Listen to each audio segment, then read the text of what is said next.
Hi guys, I am so happy with how this latest floor plan has turned out based on the conversation we had just a couple days ago. I think you're going to love it, and let's dive right in. The demo floor plan is still shown here, although now I've hatched in the existing house just so you can see it a little more clearly, how the existing house sits relative to some of the other elements that I'm proposing to demolish. And as we can see, the garage still sits where the existing garage was, but the rest of the house kind of pulls back a little bit from the front of the house, and that's just based on the geometries of the plan. I still think we have plenty of backyard space here, so I'm not worried about this at all. I'm very excited about it. The square footage calculations have been updated. I'm now showing a total of 4,800 square feet of floor area. That is taking you right up to the max allowed 4,800 with 0 square feet remaining. I have broken out though that the 3,200 plus square feet on the ground floor and the 1,500 plus square feet on the second floor does include a double height space. I'm proposing that the foyer, the entry here, would be the full double height, and that 160 square feet has been subtracted from the total living. So you can get a clearer sense of how much living square footage you're actually getting. And though the city of Cupertino will count this 160 square feet towards the total second floor and towards the total second to first ratio, um, you would not be really counting that as living square feet. So the total house comes out to just over 4,100 square feet of living with almost a 500 square foot garage, double height space, plenty of balcony, no carport, and the prices are down here. But still, we're well below the 66% threshold still, just about 50%. And then looking at the site plan here, not much has changed on the site plan because the big change was last scheme, getting rid of the carport. But now we've got a much squarer, much more rectangular total floor plan. We still push and pull in certain instances, and that is due to the square footage limitations that we've got. But I think you're going to be much happier with this rear elevation of kitchen, great room, master suite, all opening with a very flat rear elevation with covered patio and a balcony above and directly connected to the pool beyond. I'm very excited about this. Let's go ahead and zoom in to the ground floor plan. So let's zoom in a little bit here so we can see things a little bit clearer. Not much has really changed for the garage. It's still right tight to where the existing garage was, but based on square footage limitations, the garage has gotten a little bit tighter. 22 by 20, still enough room to have storage along all one wall, and still pretty happy with this. We have the entry porch right here, and again, we enter right into a very large, very tall double height entry space. When we enter through here, you can immediately cut into the living room, a far more spacious living room now. And we can continue past that cased opening into the living room, which has a nice display shelf here, or a display area, or perhaps a storage closet if you wanted. But if we continue past that cased opening, we'll see the religious relic display here, tucked in underneath the floating stair. So I know we don't want the entry to the stair to be off the foyer, and that still is through this cased opening and around the corner. But as we go up the stairs past the coat closet here, when we get to this landing, we'd be able to see into the double height entry. So I would imagine there'd be some sort of glass or a cable railing here that leads you to the upper flight of stairs leading up to the second floor.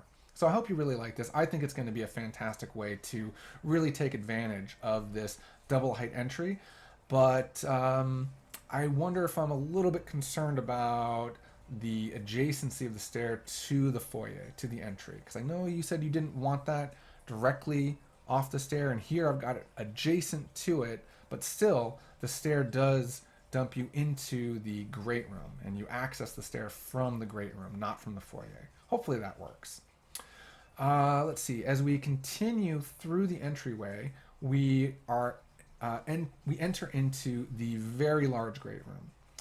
The great room is pretty big, but I wouldn't want to shrink it down at all because we've got the huge family room, very spacious amount of room for the dining room, and then we've got access to the kitchen with the pantry and the mudroom laundry, all very conveniently located just off of the garage.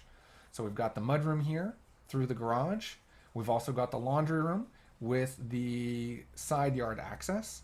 I think this is really perfect. So you come in from the garage, you can easily drop things off in the pantry, and then we've got the kitchen with the appliance wall along the back of the pantry, cooktop here centered on this wall, and then the main sink right here centered on the back wall with a nice visual connection to the outdoor kitchen, conveniently located just past these bifolding Nanawall doors.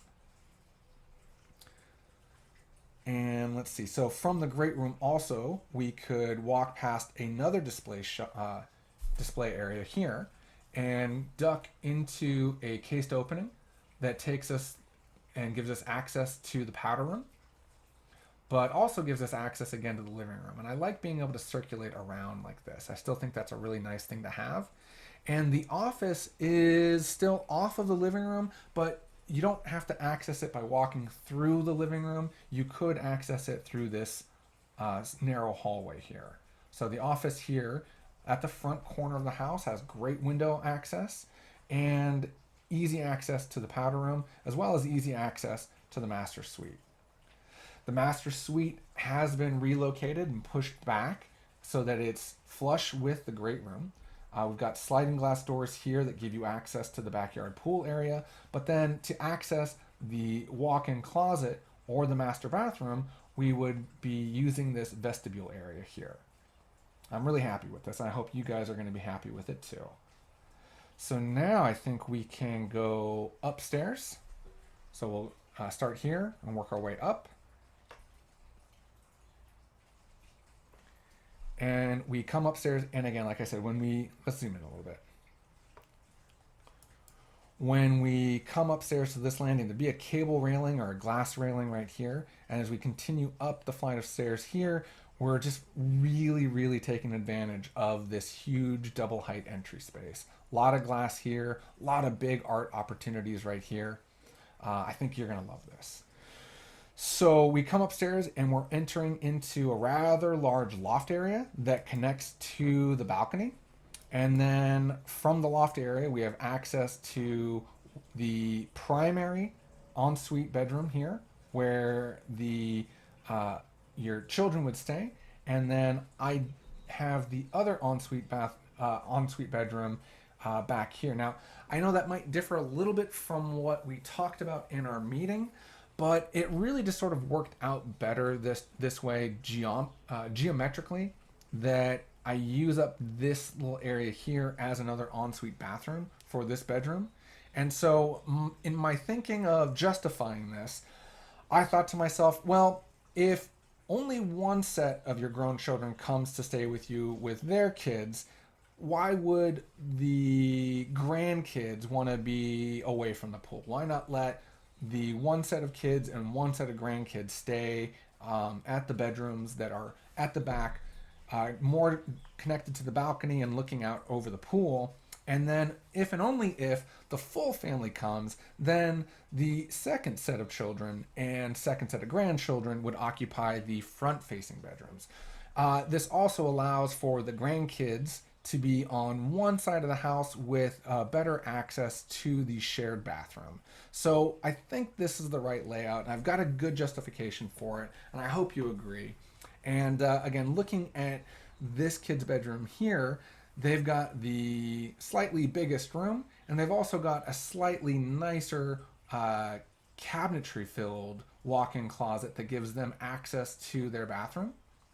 Whereas the slightly smaller secondary kid's bedroom here has a more standard walk-in closet that would just be filled with shelves perhaps. But because of the geometry of wanting to make sure that the bed was on the east wall here, I thought it was really a good idea, a good use of space to just pass through this cabinetry filled walk in closet to get to their bathroom. But, I've got all of these railings here overlooking this double height space that's going to have skylights in it as well as glass here above the front door. I hope you guys are going to love this. I think this is a really great plan and takes you right up to the square foot limit. But if something doesn't look right here, or if you want the rooms to be a little bigger, or if we had to find room to get walk-in closets for these two bedrooms, then perhaps we'll have to figure out some space to shrink down below. Maybe the office is slightly oversized. Um, I don't think the kitchen's oversized. We've got a pretty reasonable 4x8 island here. I wouldn't want to shrink the kitchen, but I don't know. I'm open to your feedback. I can't wait to hear back from you guys. And if this plan looks good, we'll start exploring the house in 3D and start looking at the 3D modeling. Thank you so much, guys.